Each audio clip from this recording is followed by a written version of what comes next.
Prihajaš, odhajaš in se povračaš, kot da sem tvoj podnajemnik. Grenke trave so že tretjič pokošene. Ti pa v meni iščeš jesenska pisma, ki si jih odposlala s pomladnimi hudourniki. Pomladni hudourniki so seveda že pridrveli. Jaz pa vas lepo pozdravljam ta večer, na tem literarnem večeru v Galeriji Jakopič. V naši sredini seveda pozdravljam tokrat pesnika in pisatelja Jožeta Civko. Jože, dober večer. Dober večer.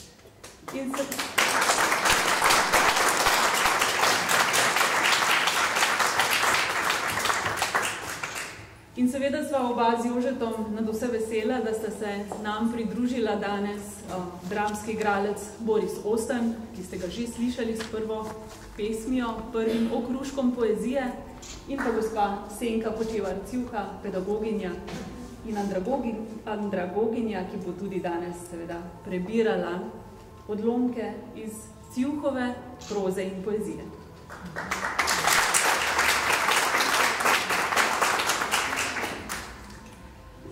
Z Jožetom bova vmes malo klepetala. Tokrat se bova pravzaprav velikokrat v teh 4 mesecih sva se že pogovarjala predvsem o njegovem slikarstvu, o vizualnem ustvarjanju, če mu tako rečemo. Danes bova govorila predvsem o literaturi, morda manj znanem polu njegovega ustvarjanja. Jože, naju druži vsaj 1 leto študija primerjalne književnosti.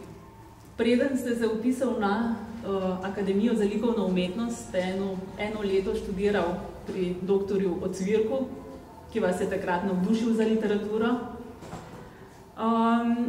Ne bom vprašala pravzaprav, kaj je za vas na prvem mestu, ali torej literarno izražanje ali likovno.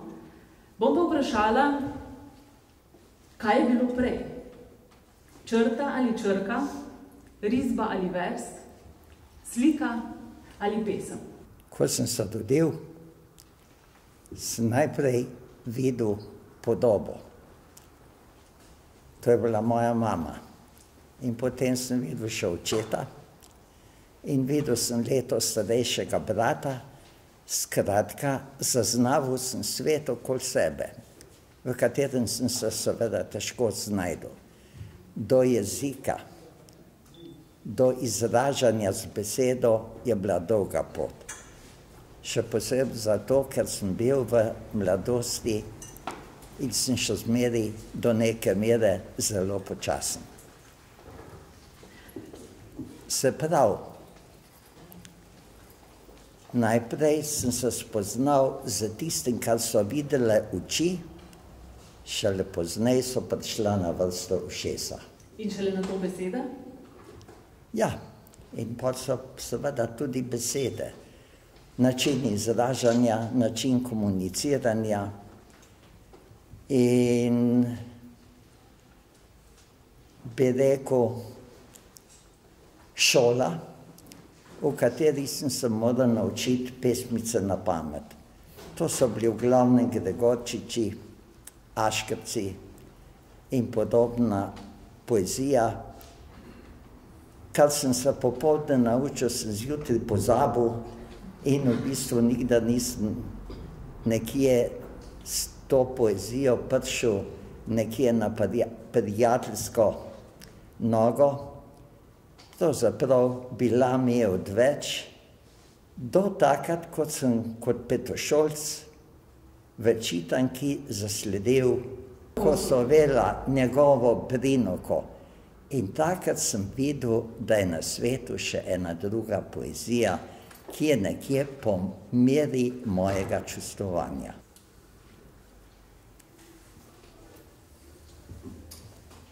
Zlati res enozložnega imena. Ava. Ena sama na svetu in v zgodovini. Je bila Lipijeva, Majdina, Bredina, Helenina, Anjina in moja babica po materini strani. Na svet je privekala v Reichenburgu, danes Brestanica, 24. aprila 1871 kot prvorojenka Antona Kacijana, posestnika in poštarja in matere Neže, gostilniške hčere iz Bistrice pod Svetimi gorami. Rodila se je menda v petek, to se je utepalo vse življenje. Takratni reichenburški gospod, ki jo je vekajočo polil z žegnano vodo, jo je po očetovi volji krstil za Antonijo. Preden je Antonija postala aba, je bil za njo že dobršen del njenega življenja. Njenih plin in osek in komaj verjetnih dogodivščin. V njenih odsvetelih jesenskih letih, potem ko je že pokopala sina in 2 moža, tretji pa, edini, ki ga je aba ljubila, je odšel po cigarete, ne da bi se vrnil. Smo Antonijo abo prekrstili vnuki. Bolj preprosto sploh ne bi moglo biti. A plus B plus A. Soglasnik, 2 samoglasnika, 3 črke, 1 zlog. Začenši s prvo črko abecede, ki se je pritaknila druga. V abecedi zaporedna. Črka, da bi se kot tretja, kakor odmev, ponovila prva in porodila ime, ki se lahko v melodiki naroda s pojočimi grdi razklene v blagozvočno terco. Skladnost imena utemeljuje med drugim tudi formula zlatega reza. A plus B je abo. Ne bo odveč, če k temu pripišem, da so judovski mistiki to ime uporabljali kot oznako za sefiro modrosti. Hokma. Zanimivo je, da kristjani, protestanti in sploh vsi civilizirani narodi, ki pišejo od leve proti desni, izpišejo to ime enako, kakor ga v obrnjeni smeri, od desne proti levi, pišejo Judi, pa tudi muslimani. Še preden napišemo abi kaj več, se zavedam in naprej priznam, da s pisano besedo babici po mami ne bom kos, da ji ne bom prišel do konca. Še najmanj z računalnikom Compaq Computer Corporation 2820A, izdelanem v Singapuru, kupljenem v New Yorku, na katerega v tem trenutku tipkam v Parizu Vili D'Alessio 31 in si pri tem prizadevam, da bi iz sebe iztisnil vse tisto, česar niso iz spomina odplavili pozabe. Na samem začetku te pisarije, v poglavju posvečenem abi, moram priznati, da sem se za abo na samem začetku odločil zato, ker sem prepričan, da se bomo mi najbolje vtipal pri koreninah. Da bom s njeno pomočjo razbral vse tisto, kar se v te dni plaznih prednikov, preden se bo spočet mešalo, križalo in mesilo, preden se je zamesilo vame, da sem lahko za 3 stoletja nazaj dešifriral sago o Muskoldi, vojakih in vsilencih, moških prednikih moje matere. Poslušali smo odlomek iz Kronike 7 pozab. Jože, ta knjiga, ki je tukaj pred nama, je nastajala celih 30 let. Je šla leta 2002, pa vendar so v njej prizori vašega otroštva tako zelo živi, da jih vonjamo, čutimo, slišimo in vidimo. Tukaj je polno enih preskokov v času, spomini, ki se prepletajo s kasnejšim življenjem, potovanji, sanje, spomini.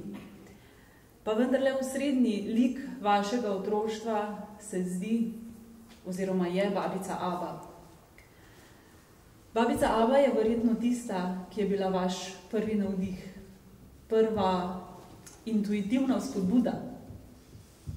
Bila je tista, ki je imela za mene največ časa, da sem jo poslušal. Razgovorila se je predvsem v poznih večernih urah, ko je že imela v sebi zadosti maliganov. Ni lepo govorila o mojem očetu, niti o moji materi, ampak govorila je na način, da sem odkrival, kaj zmore beseda, ko postane literatura. Jaz nikdar nisem mislil, da bom pisatelj. Recimo, takoj po vojni sem se igral z mislijo, da bi bil novinar, pisatelj, če bo rata.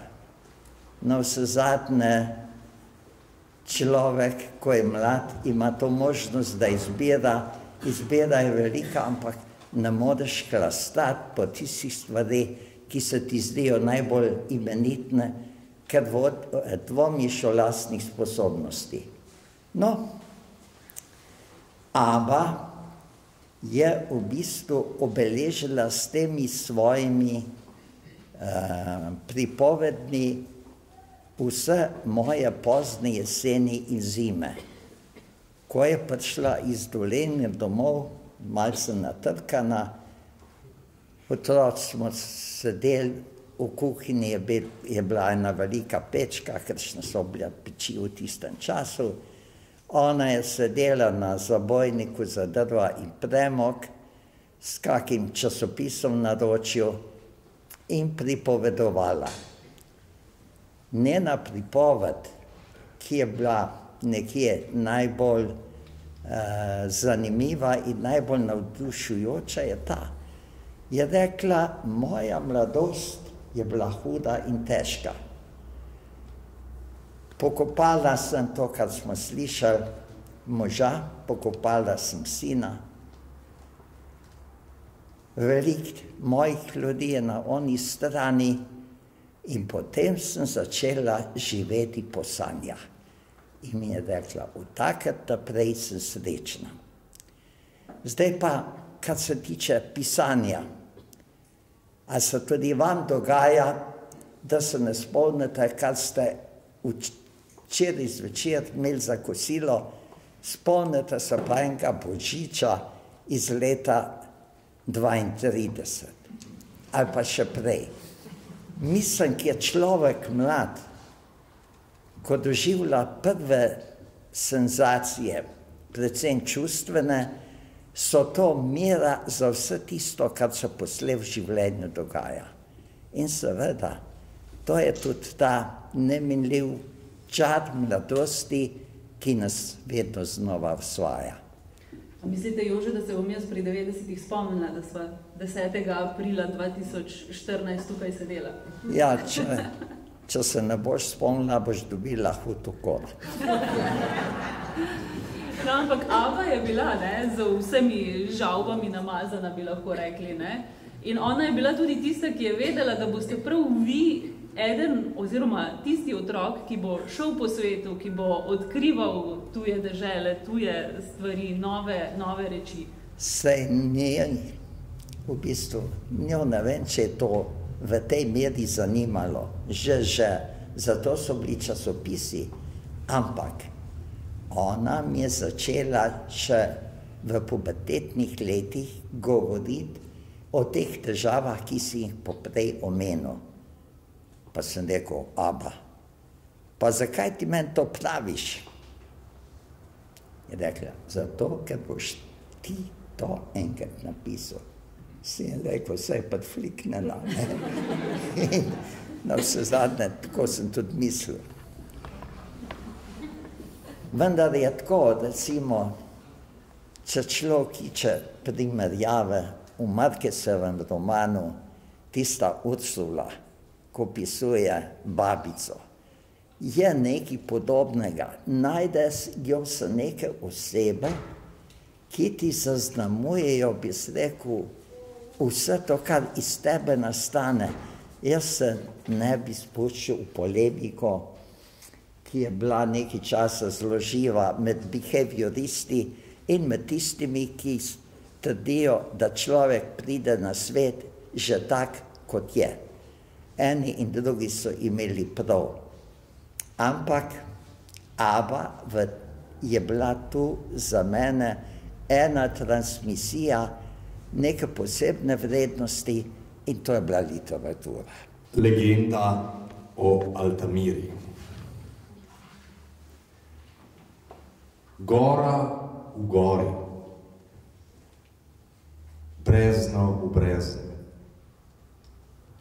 Altamira. Saje, smola v roki in znamenja in povsod pričujoča nadresnična, ritasta in prsata Vilndorska Venera. Stiska jo je sanjala, lakota izoblikovala, noč naplavila, noč, ki odreši bese, ki zaplavi dušo, ki razpeni kri. Zato mi je usojena Altamira. Ti ji nisi podlegla. Vedela si, da ti je odvzeta teža in naslutila, da ne pripadaš več temu svetu. Spominjam se, po vojni so še dolgo plapolale zastave. Tvoja usta pa niso zmogla enega samega gesla, ki bi izpričalo, da živiš čas skupnega življenja. Spominjam se, v Strovaškem potoku je ležal s trebuhom navzgor višnjev močerat. Rekla si, da gre za znamenje, da mi bodo ostale prikrite mnoge skrivnosti, če ne razumem. Nisem še odkril Altamire. Nisem vedel za podzemne vrtače, za vsem izpisana znamenja, za labirinte uničenja, za hudičeve rise. In tudi tebe nisem dojel. Mislil sem, da ti je mesec zavdal, da ti je posesal ženskost iz prsi, da ti je posrkal svetlobo iz oči, te naplavil kot izpraznjeno žgoljko naprot spomina. V najni s pršljanom obrasli uti sem zalotil glavonožca z repom, pol vedežnika, pol mesečnika. V isti uti je zanetil ogenj, ki ga tudi žegnana voda ne zmore pogasiti. Poslej goriš kot večna luč. Ob kolovozu, ki se vzpenja na Koritno, je bilo znamenje, križanje na razpelu. Legla sva podaj. Odkrila si mi žalost svojih zob in ranljivost moje kože. In potem spregovorila, govorila si o oči moj mačehi, ki sta te posvojila, o punčki s pravimi laski, ki sta ti jo kupila, in o nepomembnih rečeh, izza brege seveda. Pod dojkami sem nad zakritim studencem z ustnami dosegal daljne trope. Orion sem popil s soljo tvojih solza, ti pa si zgolj hlipala in jeclala in s komaj slišnim glasom izdavila neskončnost. Nisem razumel. Neskončnost je postala vlak brez končne postaje. Z njim se vozalim k tebi, se vozalim s tabo, ne da bi vedel, kdaj vstopaš, kdaj izstopaš. Bore malo si mi zapustila. Zgolj samoto, zgolj elektrostatično zlato srednjega veka, zgolj nekaj naslovov, RM, Bukovšek pri Dobovi, MK, Ljubljana, študentsko naselje, LB, Wien, Steinlechner Gasse, LM, Rangun, Inja Road. Altamira je moja domovina. Uročeno podzemlje mesenih samic, somnambulnih beguncev, puščavnikov, brezdomnih mornarjev in vseh tistih, ki v mesu iščejo njegovo nesnovno dušo. Jezik življenja ostaja kvantna fizika. Willendorfska Venera brez ust in oči, pa črna boginja ljubezni, ki nadživi vse Euridike, Laure, Julije, Eme, Ane in Valeske. Ljubezen, ki jo usvoja, je tlaka. Je črna, garaška ljubezen. Je knapovski šiht. Tako se je tudi začelo. Pod ponorelim soncem, pod kamnolomom nad reko me je položila na kamen in se hotna in prezirljiva nasadila name in zdivjala sama vase, v lastno nepotešeno lakoto. Zgodilo se je med soncem in mano, in med njo in menoj. Vse je izžgala, vse je upepelila. Razneslo je sonce, sredi jasnega dne sem videl blisk in slišal grozo skale, ki je drvela v reko. Ti pa še naprej ustrajaš v nadresničnem času in bivaš v nadresničnem kraju, včasih posušena razdišana roža v vazi, včasih gotska Madona v pozabljeni kapelici. Goro v gori, brezno v brezno.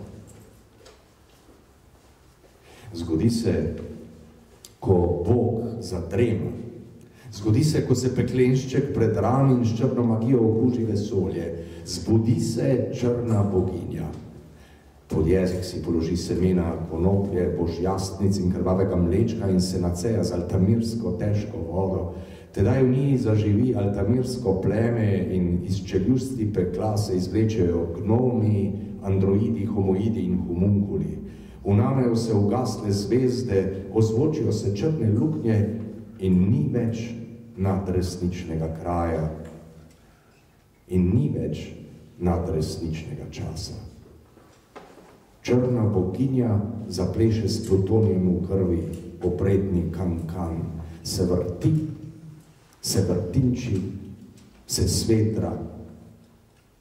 Ko je lepljiva, mokra, zavrtinčena, podivjana in blazna, prebiča z modrasom v desnici vimena svetih krav in razpeni rimsko cesto, belo od razlitega mleka, rumeno od žvepla in histerije, rdečo od pohote in menstrualne krvi, nared za obskurno magijo, ki jo se vdil podlegajo glavonožci in mesečniki, pesniki, legionarji in samohodci, ki jim je usojeno živeti dvojno življenje krhkih enodnevnic in stoletnih modrookih žel.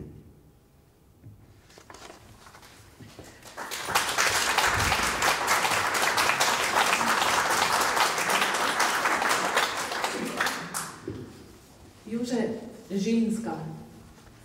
Ženska je pravzaprav, tudi ko pogledamo, predvsem starejša likovna dela, pravzaprav prisotna kot, ne kot lik ali kot nek ideal ženske lepote kot take, temveč predvsem kot nek arhetip, kot nek prasimbol, mogoče tudi kot enigma, kot nekaj, kar ni očem naravnost vidno. Verjetno je nekaj takega v vaše res zgodne življenje prinesla že Aba, o kateri sva prej govorila. Pa vendar, tamle pred nama visi tudi risba, ena od teh krasnih risb z naslovom Pesnik in muza. Bi lahko govorili pravzaprav o tem, mogoče celo o nekem takem trubadurskem kultu ljubezni, o pesniškem kultu ljubezni v smislu prisotnosti neke skrite dame, ki je večni navdih, ki je vedno prisotna, kot Don Quixotova Dulcinea. Zelo veliko besed si naštela. V bistvu je ženska predvsem ženska. Naš protipol. Tisto bitje, ki nas privlači. No, govorili smo o Abi, Abo pa moški niso privlačili, zato je bilo to njeno življenje tako tragično. Jaz moram biti zdaj previden, ker imam tukaj ženo, da ne bom kaj proti državam. Sem rekla, da ne govorim o lepoti, o ženski lepoti, ne? Ampak o nekem prasimbolu, seveda, vse je vse to, kar je vse to, kar si povedala. To nam izpoveduje tudi nam vse zadnje sporočilo vseh umetnosti, s katerimi se ukvarjamo. Od glasbe, poezije, likovne umetnosti, plesa in tako naprej. Gre za neko energijo, ki mi jo je, zadnje se na to besedo spomnil, po nazoru en moj prijatelj, ki je po drugi svetovni vojni Holandec, Žid, študiral kolonialno pravo, ker so bile za to razpisane dobre štipendije in je bil poslan dol, da bi služil denar, ker so bili tudi honorarji relativno močni. Torej, dobri. In je rekel, to, kar smo naredili kot kolonizatorji, je v prvi meri bil velik barbarizem. Prambanan, eno največjih svetišč na Javi, je bilo tako obsežno, da so vse tisto kamenje, ki je bilo sestavni del tega svetišča, porabili za tlakovanje cest, in to dolgih cest. Je rekel, vendar počas je v nas prišlo nekaj, kjer mi domačinov nismo razumeli. Holandsko je rekel stille kraft ali tiha moč. Gre za eno energijo, ki so jo oni imeli že poprej, kot neko nadgradno svojega duhovnega življenja, ki jo zavojevalci, ki so bili premočni v orožju in tehniki, niso zastopali. Vendar je rekel, kako smo se čutili manj vredni, ko se je vedno tale energija, ta tiha moč nekje pojavila. Kot neka nadgradnja tega, kar mi v naši civilizaciji, v modelu naše civilizacije nismo dosegli. Torej je ženska lahko tudi stille kraft. Prav gotovo.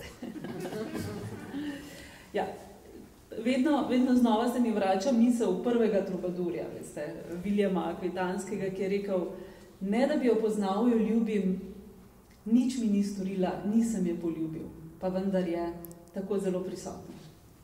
Veš, kar se tiče trubadurstva, pa Minnesengerjev, imam nek poseben odnos do tega. Ko se je šlo na vojsko, se je vse za vojno godne mladeniče pobrali. Tisti, ki so ostali doma, se pravi, niso bili sposobni vihteti mečev. Zvečine so bili pesniki in pisali pesmi oboževani gospem, ki so imele tist deviški pas.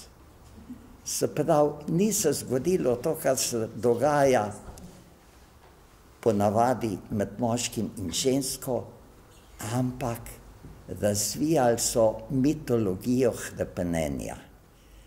In v tem je tudi lepota, bi se rekel, te poezije. Seveda, če bi moral zbirati, takrat bi rekel, daj vzamem sablo, kot da bom tam eni punci, ki ne bom nikdar ne znomal pivcu pesmi. Moj prijatelj Kihot.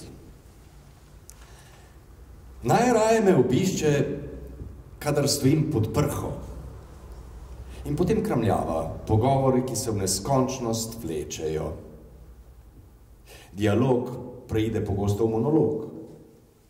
Voda šumi in čas odteka z njo. On postane jaz in obratno. In jaz postanem njegov sluga in obratno. Včasih celo pa naj zveni še tako nemogoče, se prelevim v njegovo kljuse. Nikoli pa se ne inkarniram v Dulcineji. V igri, ki jo igramo, ostaja vselej na nasprotni strani. Jesen je njegov priljubljeni čas. Ne glede na prho se v tem času pogosto podava na dolge sprehode. Včasih v park, včasih v gozd, včasih s pereso na papir. Jesen je za oba obdobje pomiritve. Kot mene tudi njega v tem času razumema poezija. Tu Fu, Rilke, Verlaine, Jesenin, Lorca in nekaj slovenskih poetov, ki so bili vsi, brez izjeme, rojeni nekega mračnega jesenskega dne s težko obloženimi oblaki in s pršcem, ki se je usipal iz njih. No, tako se mi vsaj to zdeva. Lahko rečem, da je moj prijatelj izobražen. Precej vse ve, kar naj bi izobraženec vedel o življenju. Oborožen je z enciklopedičnim znanjem o psihoanalizi in globinski psihologiji, veliko ve o filozofiji, ezoteriki in mistiki, o kabali, alkimiji in puščavskih gnostikih, o kibernetiki, parapsihologiji, generativni gramatiki, o eksperimentalni estetiki itd. itd. Če nanese slučaj, da nečesa ne ve, potem to zagotovo ve njegov služabnik. Sančo namreč. Kot za primero, vse tisto, kar naj bi povprečen smrtnik vedel o ženskah in ljubezni, na tem področju, nažalost, Vitez iz Manče popolnoma odpove. Naj pojasnim, teoretik je, ki zatrjuje, da točno ve, kaj in kakšna naj bi bila edina, prava in resnična ljubezen. Vendar pa, kot vemo vsi, ki se z njo občasno ukvarjamo, taka nikoli ni. Ljubezen ostaja zanj torej vse skozi platonsko podložena ideologija, kar hkrati pomeni, da je v praksi nepoboljšljiv diletant.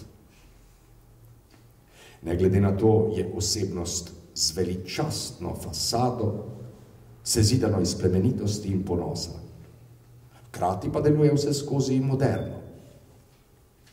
Nekaj stoletij, ki so minila, odkar je Cervantes popisal njegovo zgodbo, sploh ne vpliva na to. Že dolgo časa naj veže iskreno prijateljstvo.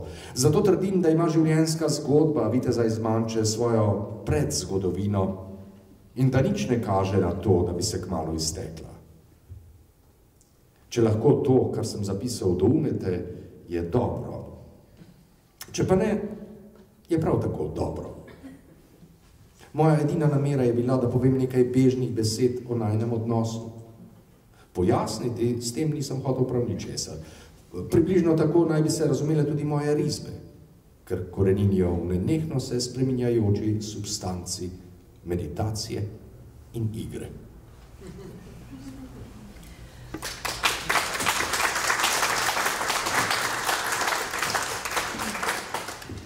Te risbe z motivom Don Quixota seveda visijo tukaj za nama, Jože, in vsakič, ko obiskovalcem razlagava, da gre pravzaprav za avtobiografsko pripoved na nek način, za nek avtobiografski dnevnik, Jože vedno pripomni, da ja, včasih je Don Quixot, drugič pa Sancho Panza. Kakšna je razlika med njima? Ja, iz te pesmi, ki jo je Boris prebral, je vse razvidno. Enkrat se bodiš z mlini na veter, gledaš v oblake, drugič pa vidiš to postavo pred sabo, misliš na dobro hrano, pa tudi na njeno meso. Se pravi, človek se najde v eni in drugi inkarnaciji. To nihanje med enim in drugim je pač to, kar sem rekel, Don Quixoti, seveda Sančom, kot neka oblika avtoportretov. Ampak Don Quixot je v res prvi vrsti znan kot večni optimist in večni tak, ki ima večno naivno vero v dobro plat življenja. A se vam zdi, da je umetnik pravzaprav nujno tak človek? No, veš, kako je. On je iz srednjega veka v novi vek prinesel to, kar ti praviš, eno vero v življenje. Zanimivo pri tem je to, da je v tem sporočilu zelo veliko humorja. Kajti od grške tragedije naprej so vsa sporočila literature tragična. No, in v tem jaz vidim njegovo veličino zato, da nas recimo kot literat, kot avtor svojo literaturo raznema in, bi jaz rekel, tudi hrani do danes. Ja, res je, in to se zagotovo vidi predvsem v vaši pisani besedi, bi rekla. Zdaj bomo poslušali en odlomek iz Potovanja v 10. deželo, ki je namenjena, torej knjiga namenjena otrokom. Selimo se na vaša potovanja, Jože. In seveda eden od tistih odlomkov, ki so lucidni, duhoviti, zanimivi, kakor pravzaprav vse vaše. A to je tisto, kjer sem ga posvetil moji ženi, ki se boji morskih psov. Res je, tisto. Aha, dobro. To poglavje govori o morskem psu in je posvečeno Radmili, ki se morskega psa strašno boji. S plavanjem in skakanjem nisem prenehal iz strahu, da bi voda okoli mene zavrela, pač pa iz strahu pred morskimi psi. Pritihotapili so se do nas kot podmornice in kopanje je bilo konec. Ostal sem na ladji in naslonjen na ograjo ves dan oprezal za njimi. Bolščal sem vanje in oni so bolščali vame. Tako smo se ogledovali slednji dan, kar smo jih prebili na peščini. Gledali smo se od jutra do noči in se do dobra spoznali. Si predstavljate, kako se človek spozna z morskim psom in sploh, kakšno je srečanje z njim? Ne. Torej poslušajte. Morski pes se spoštljivo približa človeku, skloni glavo, pomižikne z levim očesom in vljudno pozdravi. Dober dan, človek. Človek pa, in to sem jaz, niti ne preslabo vzgojen, vrne vljudno z vljudnostjo. Dober dan, morski pes. Dovolite, da se vam predstavim. Ime mi je Jože, pišem se Cjuha, po poklicu sem akademski slikar, kar pomeni, da v glavnem rišem za otroke. Narišem jim vse, kar jih zanima, po potrebi tudi morskega psa. In spet morski pes s svojo vljudnostjo. Me pa zares zelo veseli. Dovolite, da se predstavim tudi jaz. Ime mi je morski pes. In morski pes sem tudi po poklicu. Morski pes je bil moj oče in morska psica je bila moja mati. Morska psica je tudi moja žena, najemni otroci so pa morski kužki. Potem spet jaz. To je pa zelo zanimivo. Tudi moj oče je Jože Cjuha, moja mati pa... Tu se mi je zataknilo. Ne, saj ni tako. Tako tudi biti ne more. Že zato ne, ker ima morski pes predolg vrat, da bi lahko pokimal z glavo, kar ne znam ježikati in kar ne znam, kot so me naučili v šoli govoriti. Niti človeško, še malo pa slovensko. Spoznali smo se pa vendarle, čeprav brez besed.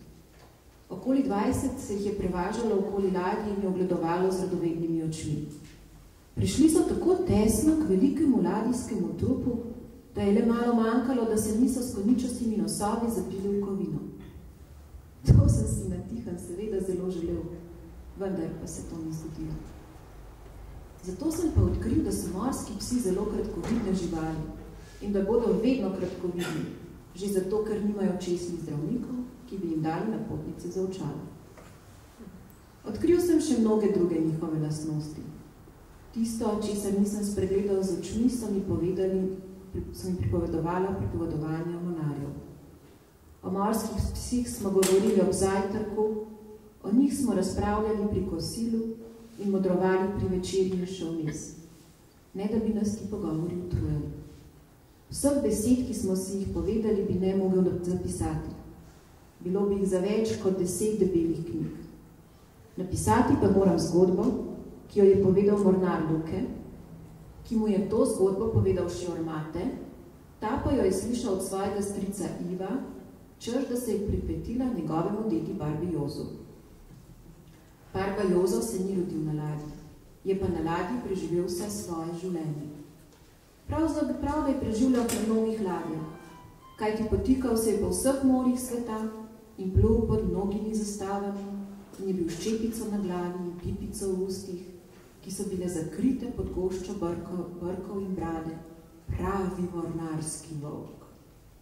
Tako se namreč pravi mornarjem, ki so na morju tako doma, kot gospodinja v svoji kuhinji. Nekoč je naneslo, da je plul pod zastavo angleške kraljice. Ladji je poveljeval Škot, ki so ga mornarji klicali kapitan Žovna. Žovna je bil pomorščak, da malo takih. Poznal je vsa morja in obale in vse obale so poznali njega. Imel pa je eno slabo lastnost. Namesto ruma, ki ga pijajo mornarji, je pil viski. In to še ne bi bilo tako hudo, če ga ne bi popil več kot 10 željnih mornarjev skupaj. Žlampal ga je kot vodo in žlampal ga je v vsakem dnevnem času. Se pravi zjutraj, opoldne, zvečer in za nameček tudi po noči. Tako se je zelo pregrešil zoper angleška pravila o pivski dostojnosti. Spodobni Angleži začno namreč popivati šele po sončnem zahodu. Žolne pa to ni prav nič motilo, saj bil Škot in ne Anglež. Nekaj noči, ko so jadrali skozi ožino kapitana Žolne, jih je presenetil hud vihar. Čeprav je sijala luna, so valovi popesneli in tla palube so bila zelo majava. Žolna pa je kolovratu po ponoreli krni in v tem izpraznil 2 steklenici svoje priljubljene pijače. Potem, ko je verjetno razmišljal, kdo je bolj pijan, ali on, ali ladja, se je primerila nesreča.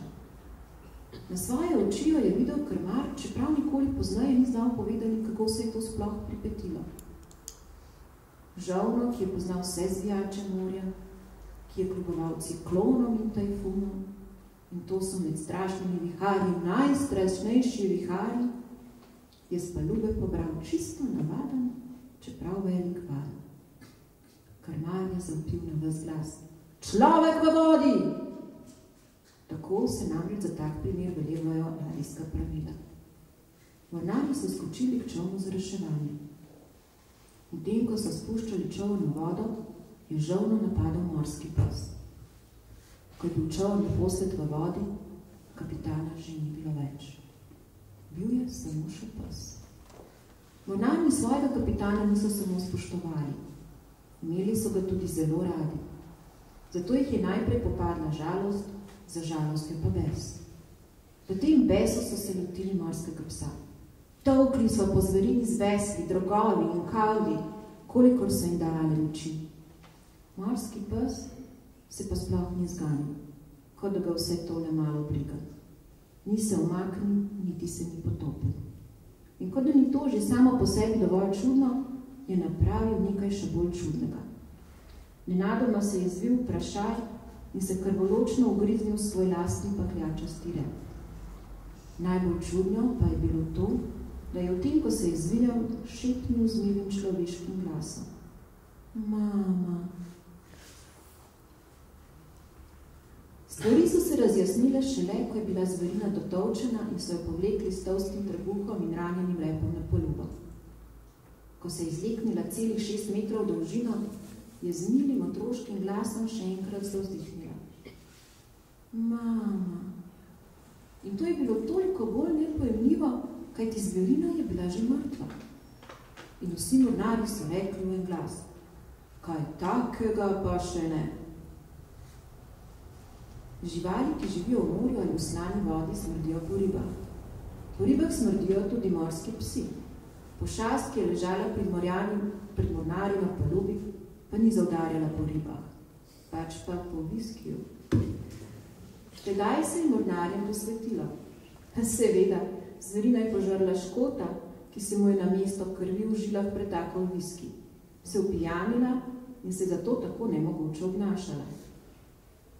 Kaj podobnega se jim zares še ni pripetilo. Tako se počasi razjasnijo vse nerazumljive stvari. Ladijski kuhar je razparal zverini trebuh z največjim nožem, kar jih je premogla njegova kuhinja. V tem so našli žolno, ki ni bil ves čas, ki ni bil pri zavesti, pa tudi cel ni bil več.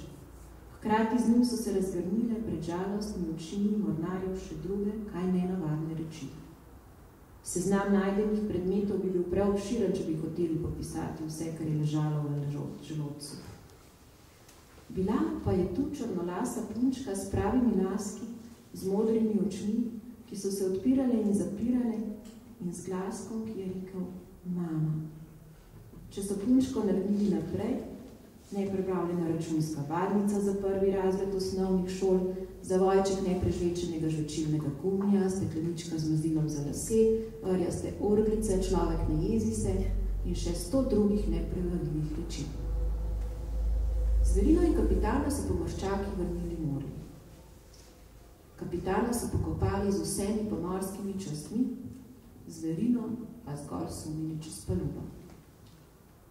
Zgodbo, ki jo je pripovedoval mornar Luke, sem zapisal predvsem zato, ker je zelo poučna. Pove nam namreč, da morski psi ne prenašajo alkohola, da pri izbiri hrane niso malenkostni, da imajo veliki apetit in zelo slab okus. K temu bi pridal še to, da morski pes ne prenese modre galice. Zato je priporočljivo, da si vsak, ki odplava v še neraziskani del morja, zatakne pod kopalke košček modre galice. Modra galica in morski pes sta skregana kot pes in mačka. In še ena ugotovitev je pomembna. Morskemu psu nikakor ne gre zaupati. To dokazuje naslednja zelo resnična zgodba. Namenjeno se je, da je neki znani italijanski podvodni lovec pod vodo se je srečal z morskim psom. Seznanila sta se in postala sta znanca. In kot je med znanci navada, je podvodni lovec pogosto obiskal znanca morskega psa. Bil je tako navdušen nad njim, da je začel zatrjevati, da je morski pes zelo prijazna in spodobna žival. Pa ne samo to. V časopise je začel pisati članke z naslovom Moj prijatelj morski pes. Nažalost, ni utegnil napisati veliko teh člankov.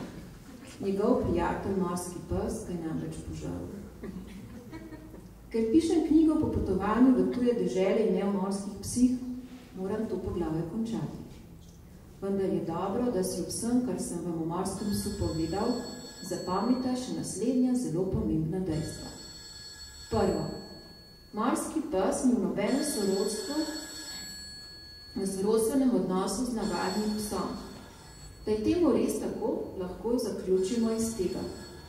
Ker morski pes ne laja in ne nosi nagobčnika, ker nima nog in ne more dati tačke, ker ne premore verige, pasje hišice in pasje znamke, kar dokazuje, da sploh ni prijavljen in da je kot tak oproščen vseh davščin. Ker nima imena in je vedno in samo morski pes, medtem ko je navaden pes lahko Dendi, Luksi, Rex, Frik, Fifi, Suzi, Čombe ali pa še kako drugače. In ker ni zadosti inteligenten, da bi se vdinjal pri policiji kot policajski pes. Drugo dejstvo. Morski pes in navadni pes imata torej le eno slučajno skupno lastnost. Oba sta namreč psa. Tretje.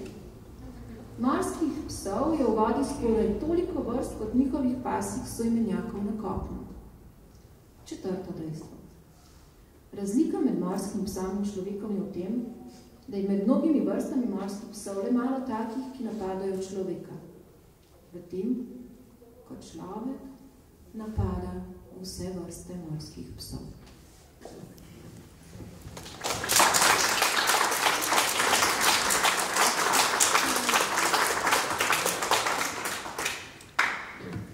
Ja, Jože, na svojih poteh okoli sveta, v 9., v 10. deželo in še marsikatero, niste srečali samo morskih psov, ki ste jih v resnici srečali. Ta dogodek je iz vaše poti v Rangun, je tako, ja. Kjer je ladja nasedla na sipini in so morski psi dejansko plavali okoli ladje. Pred seboj imava seveda še dva potopisa.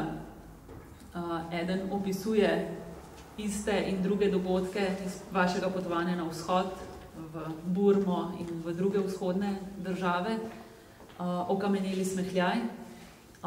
Druga pa potovanje v Južno Ameriko. Zdi se, da so vaša potovanja pravzaprav na nek način romanja k samemu sebi.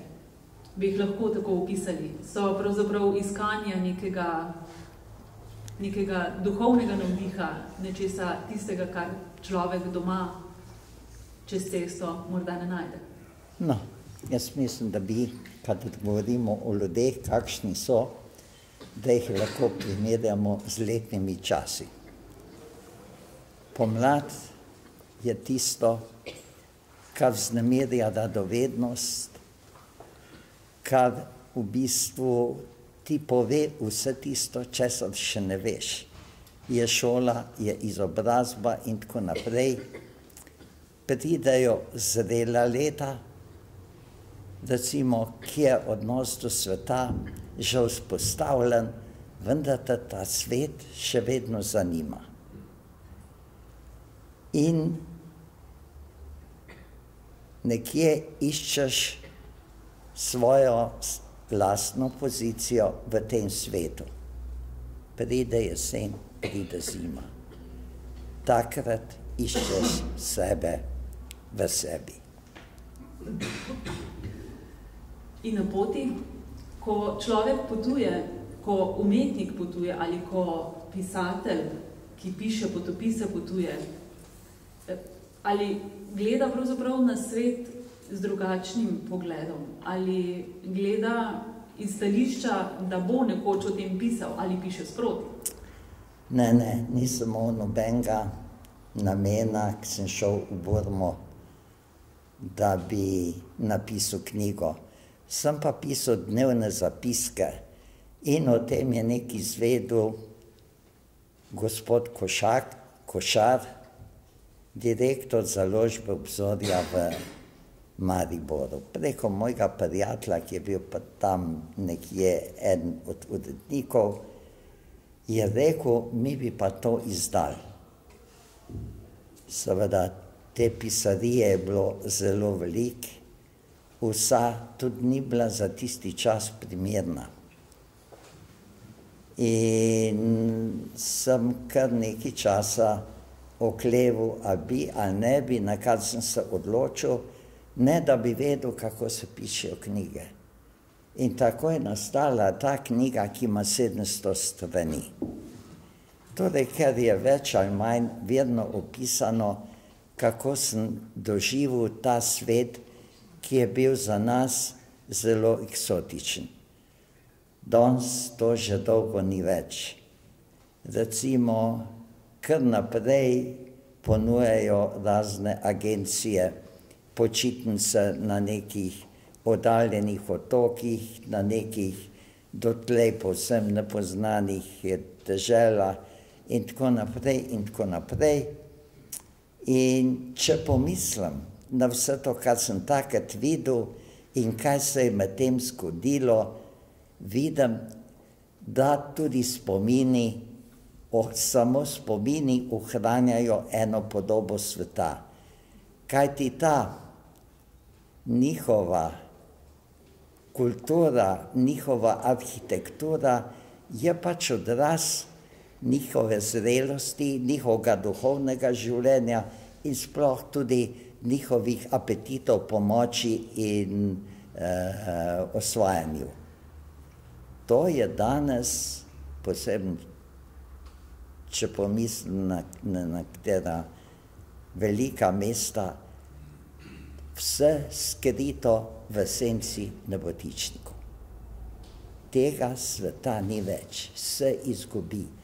Seveda, pri tem je treba vedeti tudi to, da je v času enega samega življenja, ki je moje življenje, ki je tudi meni mera za čas, bilo, ko sem privekel na svet, to, kar smo prej govorili, na planetu, na katerem živimo milijarde ljudi. Danes jih je 8. In to je podobo sveta dramatično spremenilo, pa tudi odnos do sveta. Prisluhnimo še enemu odlomku iz okamenelega smehljaja. Skozi visoke krošnje lije na zapuščene zidove pridušena svetloba. Preceja se skozi goste mreže zelenila in srebrnine in se prši na vse strani, da je globina zeleno srka samo še v odsevih, nežnih, mehkih in temačnih, kot so razrečeni odsevi na dnu. V tišini med gostim zelenjem je nekaj zahrbtnega, nič se ne zgane in tudi trepet listja, ki svetlobo pada od zgoraj navzdol, je preredek in prekrhek, da bi rušil tišino med težkimi kamni. Gozd oživi šele pod noč. Gledala sva nenavadno prodornost korenin, ki ki jim je v stoletnem boju prišla prav slednja špranja. Razlezle so se, kot se znajo razlesti samo korenine, na vse strani in vse globine. Prav tako zlahka so preplezale tudi vse stene, povsod so se zažrle, brez klešč, zob in rezil in vendar z večjo uničevalno močjo, ker jim je bil zaveznik čas. Zažrle so se tanke kolas, potem pa srkale redke sokove, ki jih je v sebi skrivala porozna snov peščenca. Nabreknile se v teh redkih ukradenih sokov in začele lomiti kamen. Stene so se trdovratno upirale, upreti pa se niso zmogle, preveč je bilo korenin. Cel pragost jih je napadal z njimi. Predolgo jih je oklepal in bil tudi za kamen preveč vztrajen borec. Povsod so razpile svojo uničujočo pajčevino in čas jim je dal vsa pooblastila. Umaknil se je v svoje brezdanje tolmune in potrpežljivo poslušal, kako so klade počasi ječale, kako so pokale in padale, kajti čas ima čas. Njegovi pečati in meniki so razpoke v kamnu. Podpisal se je z neštetimi imeni, ker se tisti, ki so kamen oblikovali, niso podpisali.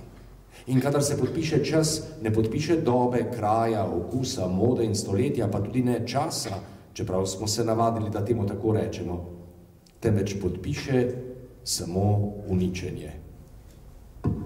Podpis časa, korenina je na svoji površini razpolovila v reliefu vklesano božanstvo. Toda lepota ni izgubila svojega nasmeha, izgubila pa je svojo sklenjenost. Tu niso divjale viharne bitke ali pokale granate, bombe in mine, in vendar jo je razneslo. Kotički v nasmeh razvlečenih ustnic so še vedno ljubko ukrivljeni navzgor, nekje posredi, pravokotno na nasmeh, pa je nespodobna črna špranja. V njej je morda domuje višnjev pajek ali pa črn škorpion. Skozi nasmeh vlačita v temino razpoke svoj plen, potem pa ga za ljubkim okamenelim nasmehljajem žreta in prebavljata. In spet je korenina kot pristaniški žerjav dvignila stal veliko in široko kamnito ploščo, kot da bi pri tem sploh ne šlo za težo. Zaman sprašujem, kdaj in kako. Kamen visi, kot da uničujoče korenine zipljajo z njim na grobno sočutje. Nekoč se bodo naveličale in ga spustile, da bo treščil ob tla in se razklal. Tistega, kar bo preostalo z nasmehom ali brez njega, se bo poslej usmilil samo še mah. Ta je edini blag grobar, ker neusmiljenosti razdejanja pokriva zelenim bržunom.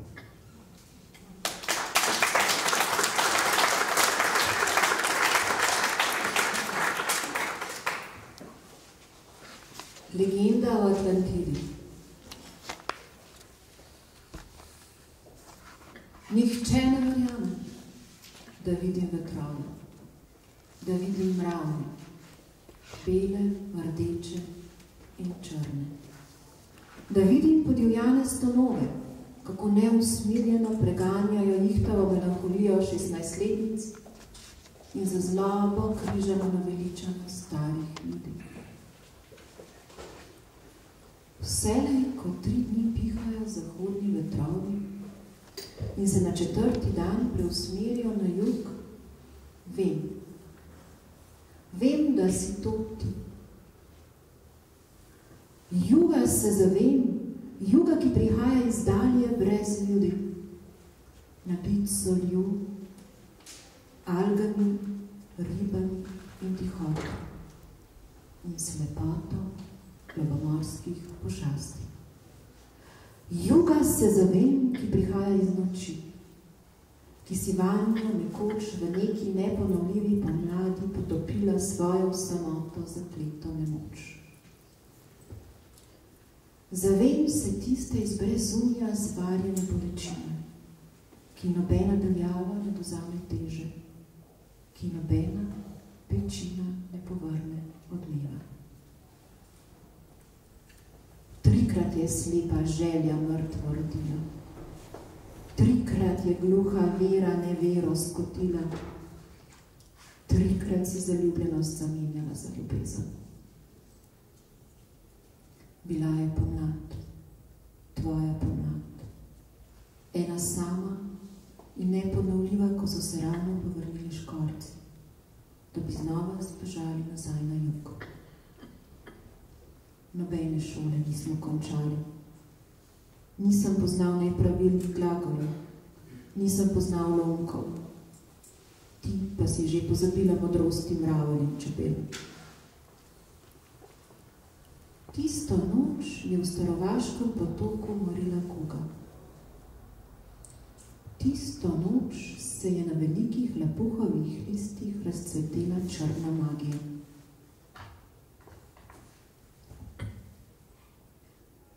Gledal sem te z mesečno preuranjeno balerino, preuranjene kresne noči, kako si plesala, se noro vrtela, kako so se tvojega poroznega telesa polaščale čipke, kako si izgubljala senco, kako si izgubljala kožo in se vrtinčila naprej, vse bolj čipkasta in nesnovna. Čakal sem kot žival, da bo zarja izmila zvezde, da bo svetlobo pregnala v roke. Ti pa si med tem z blodnimi semenčicami v komaj razvitih prseh postala spomin. Postopoma sem dojel, da si odšla kot sloni umirat, po skrivni stezi na jug, kjer kopno omaga, kjer se razreči zrak, kjer smrt izgubi smisel in moč. Vselej, ko 3 dni pihajo zahodni vetrovi in se na 4. dan preusmerijo na jug, priprem oči. Vonj tvoje samote diham, vlago tvojih ustnic, željnost tvoje školjke okušam in ta zlužno obtožnost, ki njo nosi veter iz debele brezimnih ljudik. Ljudje v zalivu tožijo, muči jih glavobol, muči jih revma, muči ta jih visok ali prenizek pritisk. Jaz pa vem, ko gledam vetrove, ko jih poslušam, jih okušam, jih duham in to si to ti. 3krat je srčeva davno ostala brez kralja. 3 slapovi so se iztočili, grozljivo brezno na koncu sveta. Davnim škorcem tvoje neživete pomladi so se razpotegnila krila, postali so albatrosi. Živi in mrtvi kardinali so si nadeli škrlatni ornat. Homunkuli so navlekli skafandre in odšli v 4 strani svata iskat, izgubljeno Atlantido. Nikoli ne bom dojel misterija, ki me žene v povračanje v kraje in čas, ki je manj resničen od dalečine čudežne dežele. Nikoli ne boš prestopila praga tiste noči, ko so kresnice ostale brez luči, ko so v staro vaškem potoku poginili raki. Nikoli ne boš prišla stezi slonov do kraja. Nikoli ne boš znala umreti. Preostaja seštevanka temne vrosti. 3krat 3 vetrov. 3krat 3 ognji. 3krat 3 reke. Albatros in jug.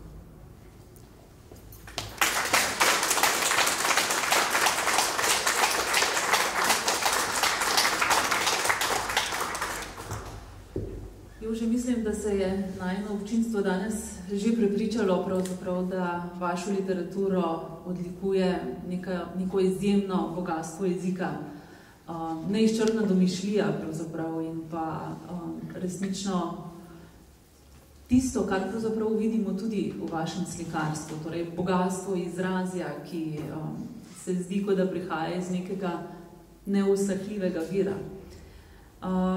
Vaši viri navdiha so bili nenazadnje tudi v literaturi. Pogosto omenjate Dostojevskega, Kafko, kjer ste predvsem iskali temelje za teme, ki izpovedujejo človekovo odtujenost. Pa vendar so vas nekako navduševali tudi bolj spiritualni avtori, če jim tako rečem, mistični filozofi, od Pierra Teilhard do Desjardins, pa Uspenskega, denimo, ki povzema svojega učitelja Gurdjijeva. On je tisti, ki pravi, da pravzaprav človeka k dviganju zavesti in prehodu k nekemu svojemu polnemu potencialu pripelje delo. Sami trdite, da nimate prostega časa. Ali je ustvarjalnost tista, ki pravzaprav, seveda je to vprašanje za vas, ki je morda nesmiselno, ko sedimo tukaj med vašimi umetninami, poslušamo vaša dela. Pa vendarle, kaj je za umetnika delo? Prosti čas je zame bolezensko stanje. Drugač je vedno prisotna neka energija, ki me sili v delo. Torej, zavedal sem se, da ima človek nek lok svojega lastnega istkanja, da se najprej išče na več načinov, dokler ne pride do svojega lastne govorice. Vedno sem skušal biti izven tega, kar je bilo v nekem času moderno, popularizirano, tako naprej in tudi, bi rekel, dobro prodajeno. Vedno sem nekje ostal, to, kar sem že prej omenil, kar to napotilo vzhoda, išči vse tisto, kar ti je v življenju najbolj važno v sebi. Kajti tako boš doživel tudi nekaj drugega. Doživel boš tisto, kar je v našem jeziku, v naši politiki, v našem, bi rekel, vsakdanjem slovarju zelo zlorabljena beseda.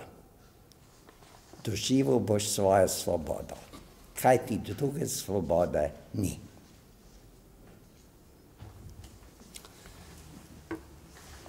Odlomek iz pogovorov s tišino. Ura je nekaj čez drugo. Ob takem času, tako sem že večkrat razmišljal, hrani noč samomorilce in mesečnike s polži in ostrigami. Ubija jih z azurnim asfaltom, zastruplja pa s paleolitsko grozo. Ob takem času iz napetih teles odteka sperma, ob takem času se porajajo otroci in kričijo porodnice v nasilne neonske žarnice. Ob takem času kvartopirci garajo, stare ženice z mrzlimi nogami pa razmišljajo o Sodomi in Gomori in o koncu sveta. Ljudi umazanih duš mučijo pri kazni in Lucifer si v mučilnicah nadeva krono. Krvniki se srečujejo s postopno rehabilitiranimi obešenci in spustijo svoj običajni smeh na pol droga. Ob takem času, kot zastavo jezdi apokalipsa histerije, medtem ko domišljija mladostnikov sanja o paradižu. Ob takem času je samota kuga. Brez zraka v pljučih plavam v globokomorskem akvariju noči. Nič mi ne pomaga zavest, da vem, da gre predvsem za črno magijo, za noč v posteli, ki je tuja, za noč v sobi, ki je tuja, za noč v mestu, ki je tuje, za noč v deželi, ki je tuja, za noč na kontinentu, ki je tuj. Za geografsko slovnico nenadne obsedenosti v vseh spolih. Mimo papirja, ki ga osvetljuje snop svetlobe, je samo tema. Razvlečena je preko vseh meja vsakdanjosti. Obzorja se znajo pobrati z robov peščene brezmejnosti, po kateri se polega, ko je ugasnil dan. Dekoracija velike samote. V vročičnem prividu še vedno trepetajo kamniti metulji, hkrati ostanki izumrlih insektov in zogleneli fosili dolgočasja. In še kar naprej sope puščava. Kaj naj rečem? Priznam, da sem samoljubje redil ob paradoksu in da še vedno pobožno izgovarjam imena Heraklita, Mojstra, Ekharda, Čuangceja, Laoceja, Nietzscheja, Marksa, Spinoze, Dostojevskega, Desada, Suzukija, Froma in tako dalje. Toda zakaj sploh gre? Vprašujem, kdo ni grabil v prazno in si v tem domislil vse, s čimer je želel obdržati namišljeno ravnotežje? Kdo se ni vdajal v mistiki enkratne človeške možnosti in v slonokoščenem stolpu svojega jaza sanjaril o revoluciji? Kdo ni živel vlogo nerazumljenega junaka, ker si ni znal ali ni hotel zavrteti zenic za 180 stopinj, pa čeprav zgolj za votlo grozo teme? Kdo se še ni šel mesečnika in ni s samoljubljem hlastal po zastavah, transparentih in geslih, da je lahko ubežal samemu sebi, ker ni mogel živeti kot stenica, zalepljena za stensko tapeto?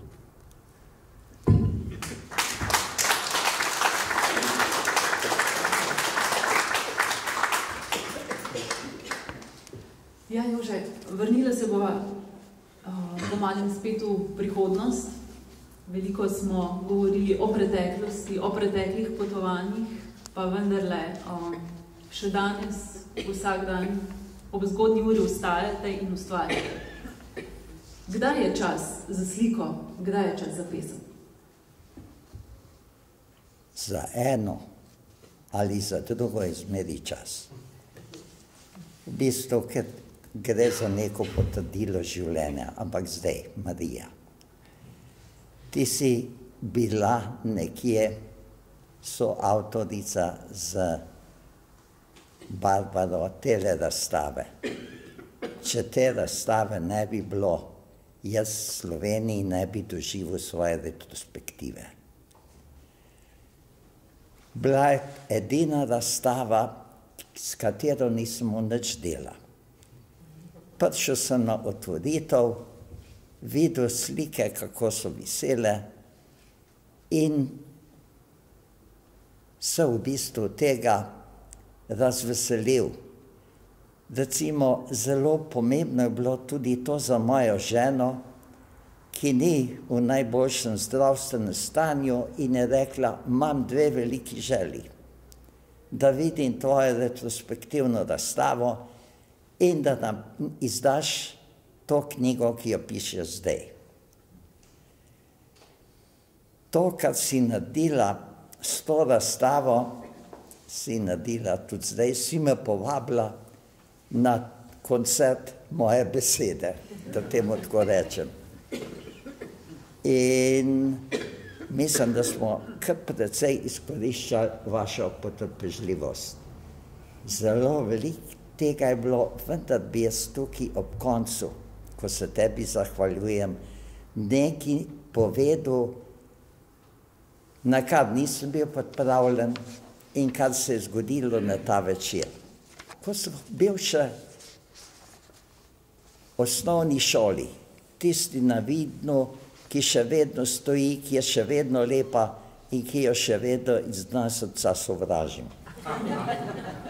So bila vsako leto dijakom porazdeljena ob koncu leta naročnikom revije Naš rod 4 knjižice. In spomnim se ene knjižice, v kateri, Francozi bi temu rekli pell-mell, vsega je bilo nekaj in je bila neka risba, ki me je očarala. Podpisan je bil Tomaž Kvas.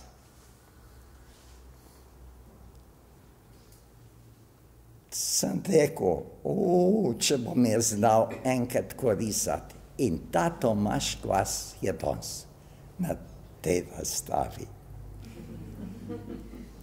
Tomaž, zelo si me presenetil in hvala ti.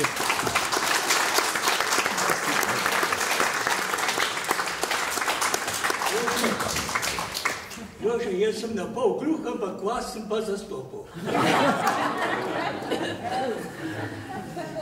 Vsak sliši tisto, kar mora, ne? Lepo, Jože, da si se spomnil name, no. Ja, zelo smo presenetil vsej teh naših sošolcev. To je že vse na oni strani. Nekateri mi pravijo, pa pridite, vas čakamo. Jaz ne vem, meni se ne mudi. Ker sem rekel, te najboljših stvari še nisem naredil. No, vidite, sem tudi mal iluzionista. Kar ste povedali o tej razstavi, seveda, ja, pripravili smo eno lepo razstavo, lahko rečem, ki je vam v veselje, kar me seveda izjemno veseli, ampak treba je seveda povedati, da je vsak obiskovalec posebej, še posebej seveda tisti, ki se srečajo z Jožetom tukaj na vodstvih po tej razstavi, pravzaprav izjemno presenečen nad iskrivostjo in bistrostjo vašega duha in to je tisto, kar pravzaprav ustvarja to razstavo in pa ustvarja vsako vodstvo znova. Tako da Jože, seveda, zahvala gre predvsem vam in vašem Veš kaj, Marija, moram povedati, meni je bilo prizanešeno ta večer. Na pol gluh sem, zelo malo tega, kar se je recitiral, tukaj sem zastopil. Vidva in gospod Kvas sta slišala tisto, kar sta morala slišati. Ja. Vsi ostali smo pa vse ostali. Ja.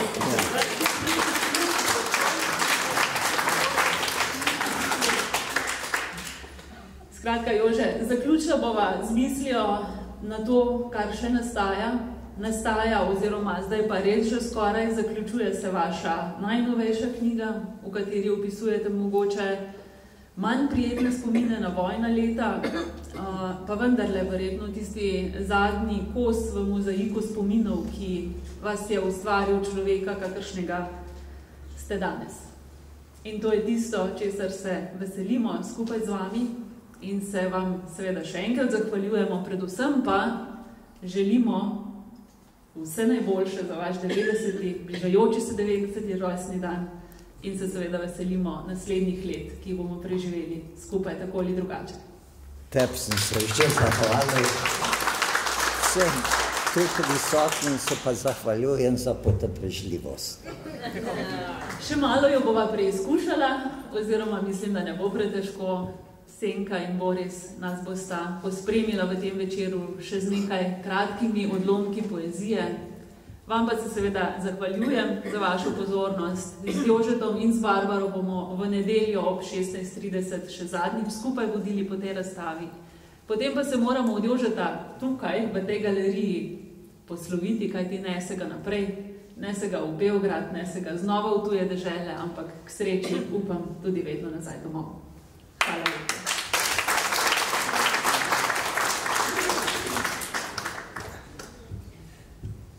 Svedram upopneni čas, da bi v klinopisu očital smisel kačjih pastirjev nad junijsko mlako in romantizem beloušk pod Lokvanji. Domislim se blagoslova samote, ki povezuje neboleče smrti v bolečo molekulo spomina. Odlagališče odpisanih svetnikov ostaja pogubno zlo, ki kar naprej nesmiselno obnavlja križanje komunističnega manifesta z Janezovim evangelijem.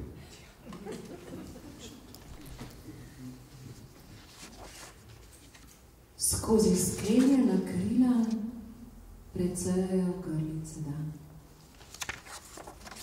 Sonce liže kamen in vleče odrasle iz razpokov. Vodotopni kristal zrcali tekočinjeno bit. Čarobnost negovanega vrta obnavlja spomin na svežo govino. Vlažne kleti izbruhajo labirint, podgane pod stropom, vampiri pod podom.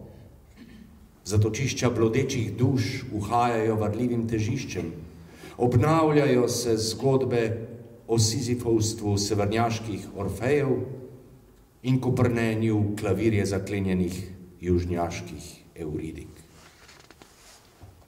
Med si in nisi.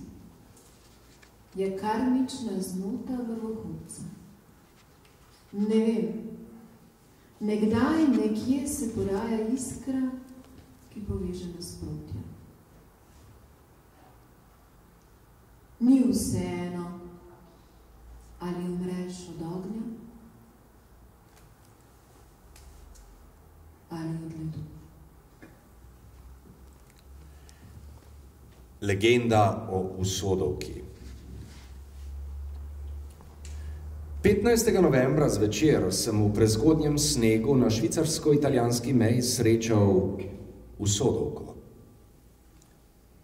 V obsenčenem mraku sem doumel, da je bila v zibelko položena noč. Zato sem upal, da naj ju bo noč tudi povezala. A nič od tega. Luno je posrkal mrk, brezrepe zvezde pa so popadale v vesolja onstran rimske ceste. Usodovka. Mimo nje sem zabredel v živi pesek besed. Kadar se duše postijo, splamtijo mrzli ognji. Hudič jih je zamesil njeno meso. Sledil je čas dolgih razmišljanj in počasnih spoznanj, poslej pljuska s čajno žlico dvome v grbasti hrib in z vilicami nabadam meglo, ki jo sproti golta, z menstruacijo iz ust požene bršljan, zelen kot lorkova pesem, zeleno se tudi krohota bradavica na prsih in bradavice na prsih jih prekrijajo zeleni pestiči. Po dnevi je njena osebna senca kratka, po noči sili v nebo. Žejnim dušam, zelenimi dojkami ponuja se sirjeno mleko. Ne razmišljam več, vem, da je uročena. Ko razmakne stegna, se vznemiri ognjenik. Tedaj me zasvoji, z oljčno vejico v desnici sledim, z ritualno počasnostjo se vzpenjam na Sveto goro. Pričaka me v cerkvi, v levi niši podeželskega krilnega oltarja, pričaka me z nabreklim trebuhom in številnim spremstvom brezpolnih angelov z blestečimi se kamnoseškimi zobmi. Svojo prisotnostjo, pa tudi svojo odsotnostjo me ponižuje. Kadarkoli se srečava, je drugačna. Včasih je mlada, včasih je stara, mladost ponuja z lilijo, starost s pozabo. Živi v 3 časih hkrati. Pesnike obsede na mrzli petek, z divjo kretnjo ti izriše na čelo znamenje, ki ni tvoje. In poslej me je strah, da ne bi pohodil sence, ki ni moja. Bliskovito kot pride, tudi izgine. Potem preštevam navzven oropane ure. Molk slane zemlje jo čuva pred nesmisli hitrih besed. Kadar ji usiha aura, zbeži na neobljudeni sever, v brezdomnost polarnih savan, kjer prespi najkrajšo noč v letu. Tedaj se pari, brez strasti, in če po 9 letih ne rodi 9-letne coprnice, jo po 9 let zapored v napetem vampu prcal skopljeni fetus. Noči so prepočasne, da bi z aprilom pričakal avgust. Še predtem ji srež z belilom obarva ustnice, spregleda enigmo ledenih mož. 100-letno praktiko se nikoli ne prekrije. Spomladi je ne zasledim med regratovimi lučkami, poleti ji ni v pijanosti polne lune, pozimi jo zaman iščem med slepovitnimi kristali. Pestovati zmore 4 vetre hkrati. Tako vem, kdaj je zima, kdaj pomlad, kdaj vojna, kdaj mir. V transu ostaja zvesta heraldiki nepokopanih iluzij. Lepi se ob tvojo senco, dokler se v reke ne izlijejo oblaki, dokler pticam ne poženejo plavuti, ko ne živa, ne mrtva obleži nad prepadom. Pride čas, ko ji v mednožju scvetijo astre, zadnje rože ob krizantemah in vonjih dogorelega voska. Ob slednjem cvetu, ki ga utrgam, zaihti na maminem vrtu ranjena zvezda.